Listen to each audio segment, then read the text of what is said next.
নমস্কাৰ বন্ধু বান্ধৱীসকল, আকৌ এটা নতুন ভিডিঅ' লৈ মই আপোনালোকৰ কাষলৈ আহিছোঁ। আজি এই ভিডিঅ'টোত আমি আলোচনা কৰিম ভাৰত বুৰঞ্জীৰ বিষয়ে।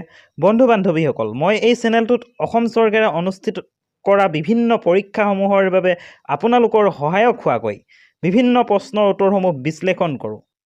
বন্ধু বান্ধৱীসকল, মোৰ এই ভিডিঅ'সমূহ পাই থাকিবৰ বাবে আপোনালোকে মোৰ চেনেলটো ছাবস্ক্ৰাইব কৰক আৰু কাষত থকা বেল আইকনটো প্ৰেছ কৰক। তেনেহ'লে ব'লক বন্ধুসকল, আমি এই ভিডিঅ'টো আৰম্ভ কৰোঁ।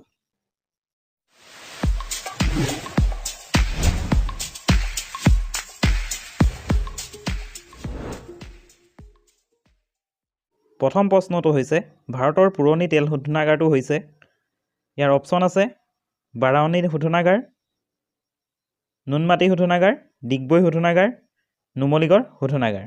ইয়াৰ শুদ্ধ উত্তৰ হৈছে ডিগবৈ শোধনাগাৰ। আপোনালোকে নিশ্চয় জানে এইটো 1901 চনত নিৰ্মাণ কৰা হৈছিলে। আৰু ছেকেণ্ড কুৱেশ্যনটো হৈছে ৰাষ্ট্ৰসংঘ দিৱস পালন কৰা হয়। অপশ্যন আছে 14 নৱেম্বৰ, 24 অক্টোবৰ, 10 ডিচেম্বৰ, 12 অক্টোবৰ।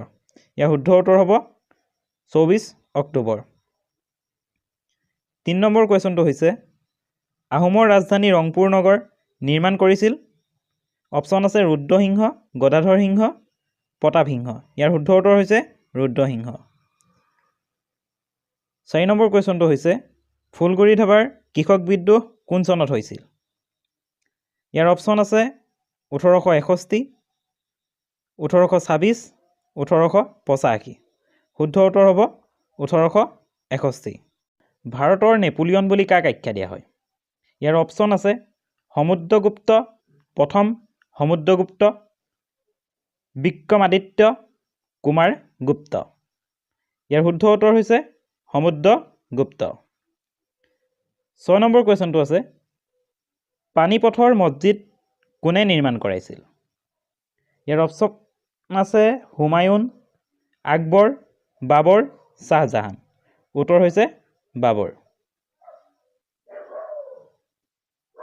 7 নম্বৰ কুৱেশ্যনটো হৈছে ভাৰতত মোগল সাম্ৰাজ্য প্ৰতিষ্ঠা কৰিছিল।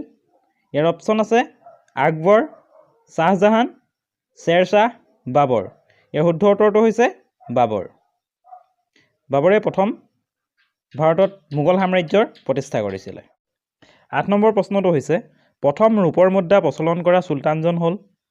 ইয়াৰ অপশ্যন আছে বাবৰ, ৰেজিয়া চুলতান, ইলটুটমিছ, গিয়াছুদ্দিন। ইয়াৰ শুদ্ধ উত্তৰ হ'ব ইলটুটমিছ। 9 নম্বৰ প্ৰশ্নটো হৈছে চকৰি ফেটি বুৰঞ্জী কোনে লিখিছিল। ইয়াৰ অপশ্যন আছে নুমলী বৰগোহাঁই, আতন বৰগোহাঁই, সূৰ্যকুমাৰ ভূঞা। উত্তৰ হ'ব নুমলী বৰগোহাঁই। 10 নম্বৰ প্ৰশ্নটো হৈছে হুছেইন শ্বাহে কেতিয়া কামৰূপ আক্ৰমণ কৰিছিল। ইয়াৰ অপশ্যন আছে 1398 খ্ৰীষ্টাব্দ, 1498 খ্ৰীষ্টাব্দ আৰু 1502 খ্ৰীষ্টাব্দ।